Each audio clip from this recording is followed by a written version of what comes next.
संभाव्य पूरस्थितीचा धोका लक्षात घेऊन सांगली शहरातील मारुती चौक येथे पूरस्थिती पूर्व प्रात्यक्षिक व जनजागृती उपक्रमाचं आयोजन करण्यात आलं आहे। यावेळी महापालिका अग्निशमक विभागाचे मुख्य अधिकारी सुनील माळी यांच्या नेतृत्वाखाली अग्निशमक कर्मचाऱ्यांनी नागरिक, महिला आणि शाळकरी मुलींना पूरस्थितीत घ्यावयाच्या काळजीबाबत सविस्तर माहिती दिली।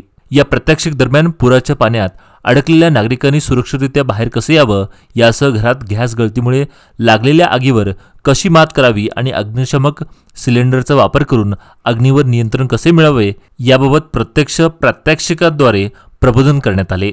आज सांगलीच्या मारुती चौकामध्ये महापालिकेचे अग्निशमन अधिकारी आदरणीय माळी साहेब व त्यांच्या टीमने आपत्तीमध्ये म्हणजे पुरामध्ये आग लागल्यावरती आणि विविध आपत्तीमध्ये काय करावं याबद्दल एक फार चांगलं मार्गदर्शन केलं।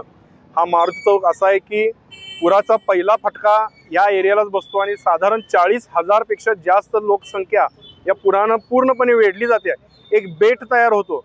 अशा ह्या मारुती चौकामध्ये आज लहान मुलांपासून सगळ्यांना, ज्येष्ठांना सगळ्यांना यांनी एक फार मोलाचं मार्गदर्शन केलं। घरामध्ये उपलब्ध असणाऱ्या वस्तूंपासून कसं आपण लाईफ जॅकेट करावं आणि पुरामध्ये काय करावं याच्याबद्दल त्यांनी मार्गदर्शन केलं। आग लागल्यानंतर काय करावं याच्याबद्दल मार्गदर्शन केलं। सिलेंडर बाबतीत आणि LPG बद्दल फार मोलाची माहिती त्यांनी दिलेली आहे। या माहितीचा नक्कीच नागरिकांना उपयोग होणार आहे।